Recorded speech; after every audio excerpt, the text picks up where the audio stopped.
எங்கெல்லாம் உள்நாட்டு பிரச்சனை நடக்கிறதோ அந்த பிரச்சனையில யாரு உள்நாட்டுக்குள்ள குழப்பத்தை உண்டாக்கி இருப்பானோ அவங்களுக்கு எல்லாம் UAE சப்போர்ட் பண்ணுவாங்க. இந்த சண்டைகள்ல UAE தலையிடுவதால் அவங்களுக்கு என்ன லாபம் இருக்குதுன்னு பாத்தீங்கன்னா, சூடான்ல UAE ஆதரிக்கிற தரப்பினர் வெற்றி பெற்று விட்டார்கள் என்று சொன்னால், செங்கடல்ல சவுதிக்கு நேர் எதிராக இருக்கக்கூடிய ஒரு நாட்டினுடைய முழு கண்ட்ரோல் UAE வசம் வரும். எனவே அதை வைத்து சவுதியை அவர்கள் மிரட்ட முடியும். புனித மக்கமா நகரமும் புனித மதீனமா நகரமும் சவுதி அரேபியாவில் அமைய பெற்றிருக்கிறது. எனவே சவுதி அரேபியா மேல சர்வதேச ரீதியில ஒரு ஈடுபாடு இஸ்லாமியர்களுக்கு எப்பொழுதுமே இருக்கிறது. இந்த நிலை எங்கு போய் முடியும் என்கிற கேள்விகளையும் எழுப்புகிறது. குறிப்பாக வளைகுடா நாடுகளுக்குள்ளாக இஸ்ரேல் ஆதரவு பெற்ற UAE சவுதி அரேபியாவுடனான ஒரு சண்டையை தொடங்கலாம் என்கிற ஒரு மிகப்பெரிய கேள்வி எழுகிற அதே நேரத்தில்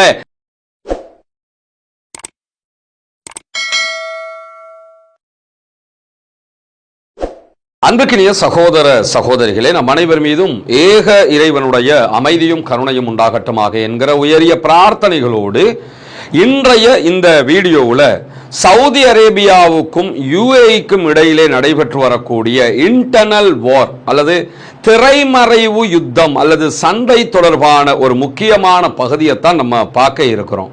வெளிப்படையாக பார்க்கும்போது சவுதி அரேபியாவும் UAEயும் மத்திய கிழக்கினுடைய மிக முக்கியமான நாடுகளாக தென்படுகின்றன. அதே நேரத்தில் OPEC கூட்டமைப்பு, அதே போன்று OPEC பிளஸ் கூட்டமைப்பு ஆகிய இரண்டு கூட்டமைப்புகளில் இருந்து UAE வெளியே போயிருக்கிறாங்க. சவுதி அரேபியா தலைமையிலான கூட்டமைப்புகளாக இவை இருக்கின்றன.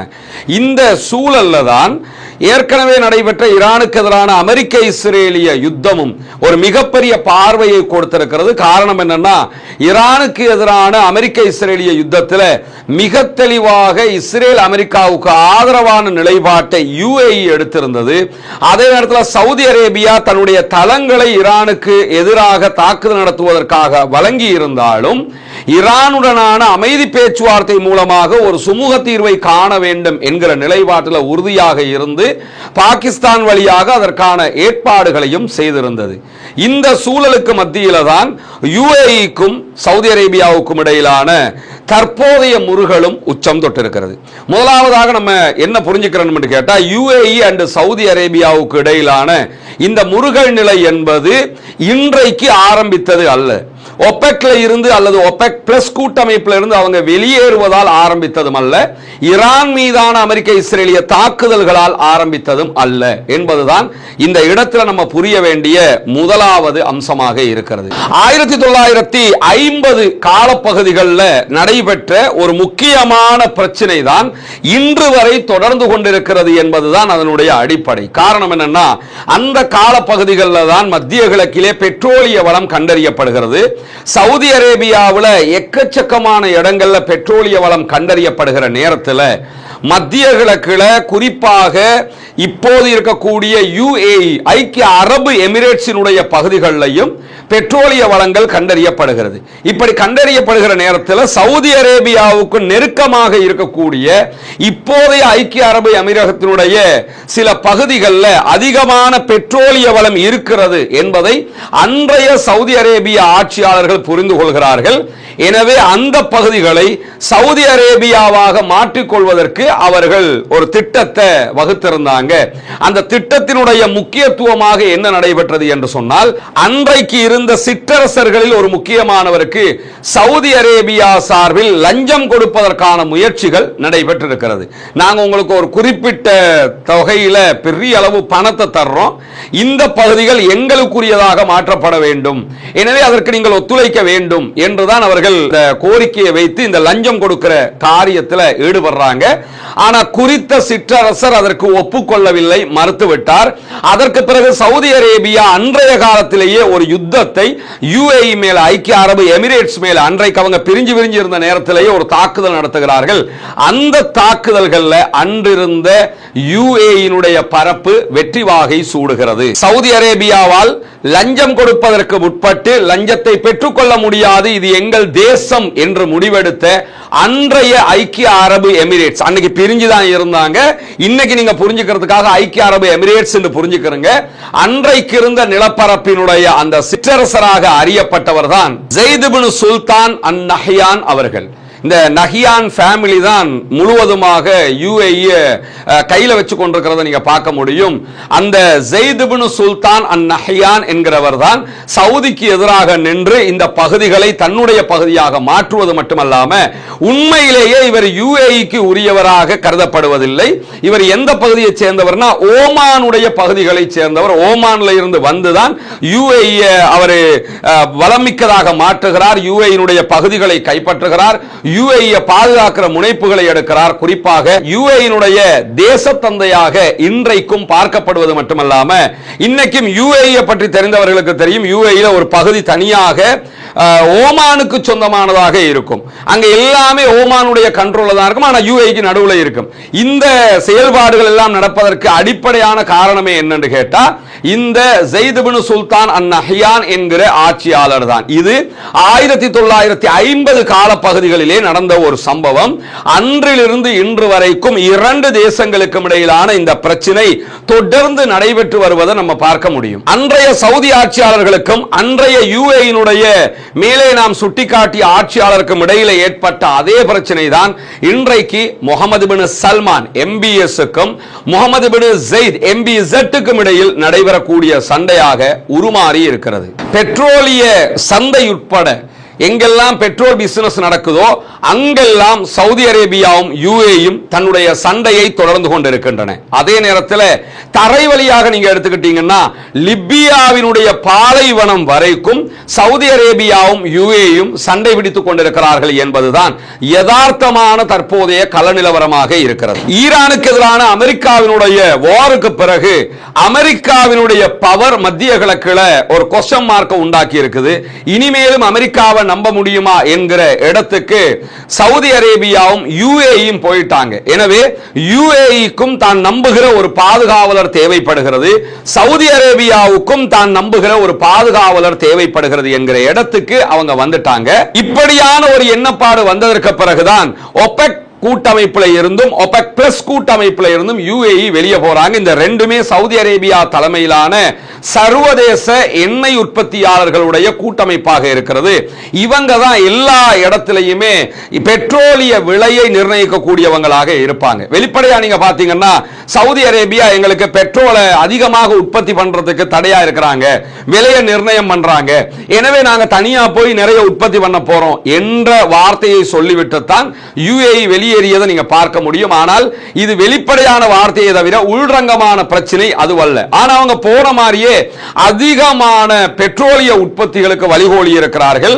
மற்ற நாடுகளை விட அதிகமாக அவங்க தற்போது எரிபொருட்களை உற்பத்தி செய்யவும் ஆரம்பித்திருக்கிறார்கள். அது அவர்களுக்கு நிறைய வருமானத்தை தரக்கூடிய வழியாகவும் மாறி இருக்கிறது. இந்த இடத்துல சவுதி அரேபியாவுக்கும் ஐக்கிய அரபு எமிரேட்ஸுக்கும் இடையில சர்வதேச மட்டத்தில் ஒரு எழுச்சியும் வீழ்ச்சியும் இருக்கிறது. ஒரு புறம் பாத்தீங்கன்னா சவுதி அரேபியா என்பது ஐக்கிய அரபு எமிரேட்ஸ் யுஏஇ விட டபுள் மடங்கு பெட்ரோலிய வளம் கொண்ட ஒரு நாடு.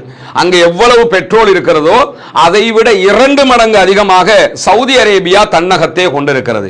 இரண்டாவதாக சவுதி அரேபியாவினுடைய மக்கள் தொகை 35 மில்லியனாக இருக்கிறது.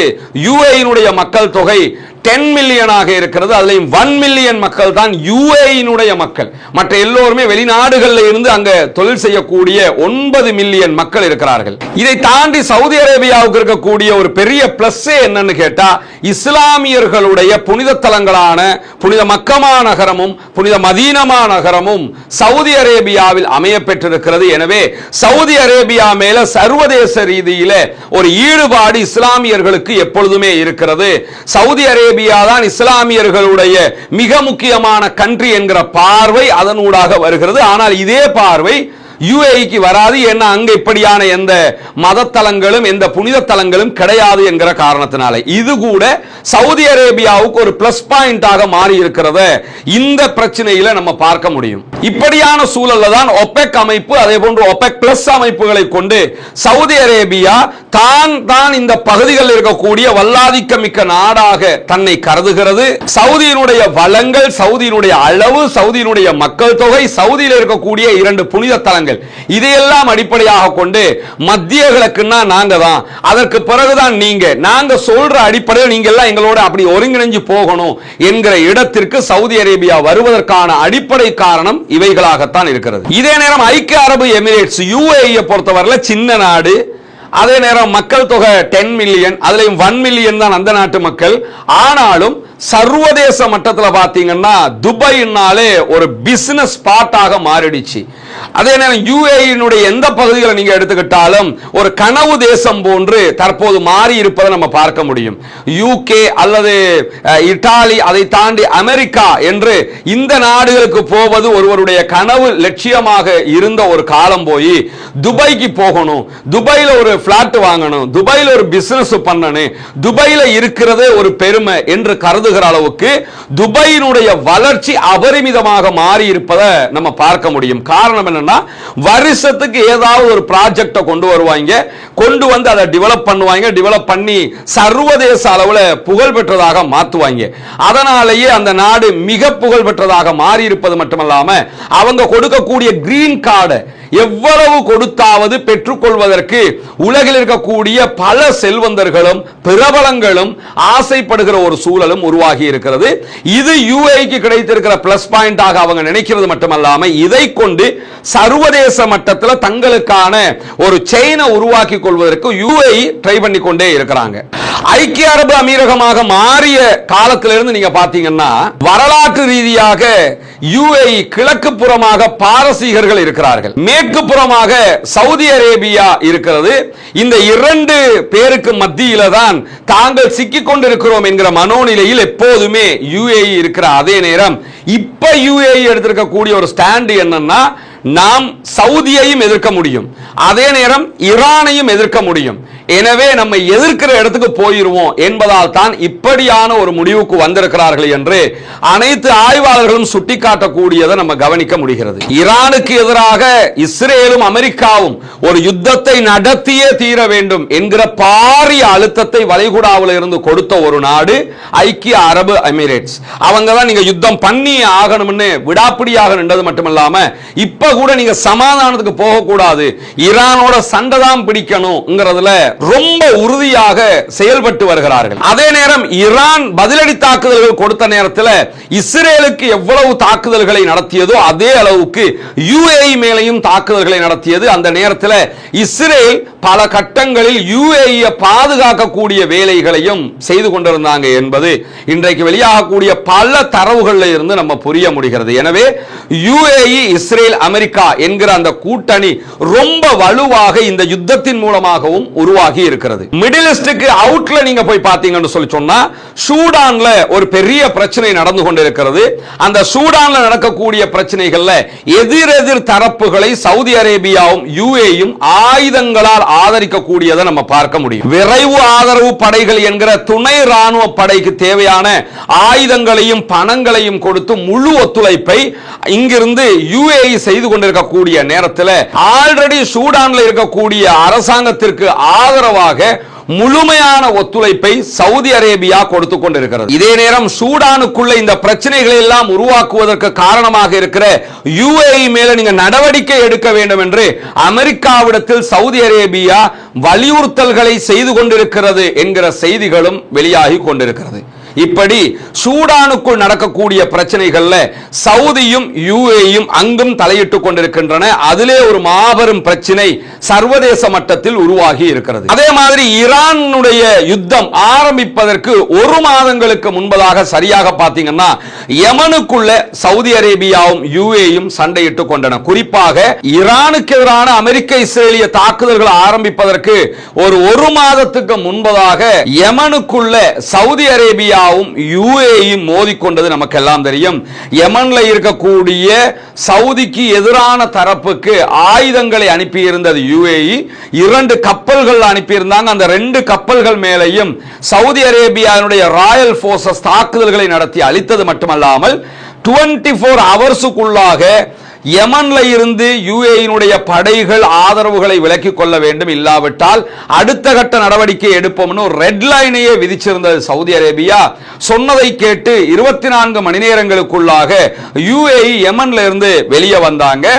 யுஏஇ யமன்ல இருக்கக்கூடிய எதிர்த்தரப்புக்கான உதவிகளை செய்வது சவுதி அரேபியாவுக்கு மிக பெரும் பிரச்சனையாக மாறிவிடும். ஏன்னா சவுதியினுடைய எல்லையில தான் இந்த யமன் அமைந்திருக்கிறது என்பது நமக்கெல்லாம் தெரியும். அதை தாண்டி யமன்ல இருந்து நேரடியாக சவுதி அரேபியாவை கடுமையாக தாக்குதலுக்கு உள்ளாக்க முடியும் என்பதாலும் யமன் தன்னுடைய கண்ட்ரோல்ல இருக்கணும்னு சவுதி அரேபியா விரும்புவது மட்டுமல்லாமல் சவுதி அரேபியாவுடைய ஸ்ட்ராட்டஜிக்கல் பிளானை நீங்க எடுத்துக்கிட்டீங்கன்னு சொன்னா எங்கெல்லாம் உள்நாட்டு பிரச்சனை நடக்கிறதோ அந்த பிரச்சனையில யாரு உள்நாட்டுக்குள்ள குழப்பத்தை உண்டாக்கி இருப்பானோ அவங்களுக்கு எல்லாம் யுஏஇ சப்போர்ட் பண்ணுவாங்க. உதாரணமாக சூடான்ல விரைவு ஆதரவு படைகள் என்கிற துணை ராணுவத்திற்கு உதவி செய்வது. அந்த இடத்துல சவுதி அரேபியா யாருக்கு ஹெல்ப் பண்றாங்கன்னா அந்த நாட்டினுடைய ராணுவத்திற்கு ஹெல்ப் பண்றாங்க. அதே மாதிரி யமனை நீங்க எடுத்துக்கிட்டீங்கன்னா யமன்லையும் சவுதி அரேபியா அந்த நாட்டினுடைய ராணுவத்துக்கு ஹெல்ப் பண்ணுகிற அதே நேரம் அந்த ராணுவத்திற்கு எதிராக சண்டையிடுகிறவர்களுக்கு யுஏஇ ஹெல்ப் பண்ணிக்கிட்டு இருக்காங்க. இந்த சண்டைகள்ல யுஏஇ தலையிடுவதால் அவங்களுக்கு என்ன லாபம் இருக்குதுன்னு பாத்தீங்கன்னா, சூடான்ல யுஏஇ ஆதரிக்கிற தரப்பினர் வெற்றி பெற்று விட்டார்கள் என்று சொன்னால் செங்கடல்ல சவுதிக்கு நேர் எதிராக இருக்கக்கூடிய ஒரு நாட்டினுடைய முழு கண்ட்ரோல் யுஏஇ வசம் வரும். எனவே அதை வைத்து சவுதியை அவர்கள் மிரட்ட முடியும். இரண்டாவதாக யமன்ல இருக்கக்கூடிய படைப்பிரிவினர் ஜெயித்தார்கள் என்று சொன்னால் அங்கும் ஒரு தனி நாடு உருவாக்கப்படும். பாபல் மந்தப அடிப்படையாக வைத்து ஒரு தனி நாடு உருவாக்கப்பட்டு அந்த தனி நாட்டுக்குள்ள யுஏஇ தன்னுடைய ஆதிக்கத்தை செலுத்தும். அதுவும் செங்கடல்ல சவுதி அரேபியாவுக்கு மிகப்பெரிய அழுத்தமாக மாறிவிடும். ஆல்ரெடி அங்கிருக்கக்கூடிய ஹூத்திகள் அழுத்தமாக இருப்பதை போன்று இது இன்னொரு அழுத்தமாக மாறிவிடும். இப்படி இரண்டு பக்கமும் யுஏஇக்கு ஒரு பெரிய லாபம் இருக்கிறது என்பதால் அதை செய்வதற்கு முனைகிறது இஸ்ரேலுடைய பாணியில. ஏற்கனவே இஸ்ரேலுக்கு ஆதரவாக இஸ்ரேலை ஒரு தனி நாடாக அங்கீகரித்திருக்கிறது யுஏஇ. இந்த அங்கீகாரம் என்பது வளைகுடா நாடுகளுடைய ஒத்துழைப்பு கவுன்சிலுடைய நிபந்தனைகளை மீறியதாக இருக்கிறது. ஏன்னா பாலஸ்தீனத்தை தனி நாடாக 1967களுக்கு முந்தைய ஒரு நிலப்பரப்பை கொண்டு இஸ்ரேல் அங்கீகரிக்காத வரைக்கும் இஸ்ரேலை தனி நாடாக நாங்கள் அங்கீகரிக்க மாட்டோம் என்கிற நிலைப்பாட்டில் வளைகுடா நாடுகள் இருந்த நிலையில தான் யுஏஇயும் பஹ்ரைனும் தன்னிச்சையாக இந்த முடிவை எடுத்து இஸ்ரேலை தனி நாடாக அங்கீகரிச்சாங்க. அந்த இடத்திலும் அனைத்திற்கும் மாற்றமாகத்தான் யுஏஇ நடந்து கொண்டார்கள் என்பது நமக்கு தெரியும். இப்படி எல்லா புறமும் யுஏஇ சவுதி அரேபியாவுக்கு எதிரான பல நிலைப்பாடுகளை எடுத்துக்கொண்டிருப்பதுதான் இங்க இருக்கக்கூடிய பெரும் சங்கடமான சர்ச்சையான நிலையை தோற்றுவித்திருப்பது மட்டுமல்லாமல் இந்த நிலை எங்கு போய் முடியும் என்கிற கேள்விகளையும் எழுப்புகிறது. குறிப்பாக வளைகுடா நாடுகளுக்குள்ளாக இஸ்ரேல் ஆதரவு பெற்ற யுஏஇ சவுதி அரேபியாவுடனான ஒரு சண்டையை தொடங்கலாம் என்கிற ஒரு மிகப்பெரிய கேள்வி எழுகிற அதே நேரத்தில் சவுதி அரேபியாவும் ஈஜிப்ட், துருக்கி, பாகிஸ்தான் ஆகிய நாடுகளை இணைத்துக் கொண்டு இந்த சண்டையை எதிர்கொள்ளலாம் என்கிற ஊகப்பாடுகளும் தற்போது வெளியாகி இருப்பதை நம்ம பார்க்க முடியும். ஒருபுறம் காசா மீதான பிரச்சனை, மறுபுறம் லெபனான் மீதான சண்டை, அடுத்ததாக ஈரான் மீதான அமெரிக்க இஸ்ரேலிய தாக்குதல்கள் என்று மத்தியர்களுக்கு பதட்டமாகவே இருக்கக்கூடிய இந்த சூழல்ல இஸ்ரேலிய அமெரிக்காவினுடைய கூட்டு சதிக்குள் சிக்கிக்கொண்டு யுஏஇ சவுதி அரேபியாவுடனான ஒரு சண்டையை ஆரம்பிக்குமாக இருந்தால் அது நேரடி யுத்தமாக இருந்தாலும் அல்லது தற்போது நடப்பதை போன்று ஒரு இன்டர்னல் வாராக இருந்தாலும் அது உச்சம் தொடுகிற பட்சத்தில் அது மிகப்பெரிய அழிவுகளையும் சோகத்தையும் உண்டாக்கும் என்பதிலே எவ்விதமான மாற்று கருத்துக்களும் இருக்க முடியாது. பொறுத்திருந்து பார்ப்போம் என்னவெல்லாம் நடக்கிறது என்பதை. யுத்தங்கள் நீங்கி அமைதி திரும்ப வேண்டும் என்று அல்லாஹ்விடத்திலே பிரார்த்திக்கிற அதே நேரம் ஜனநாயக ரீதியாக அனைத்து யுத்தங்களுக்கு எதிராகவும் குரல் எழுப்புவோமாக, ஆக்கிரமிப்புகளுக்கு எதிராகவும் குரல் எழுப்புவோமாக. வ ஆகிர் தஅவானா அல்ஹம்துலில்லாஹி ரப்பில் ஆலமீன்.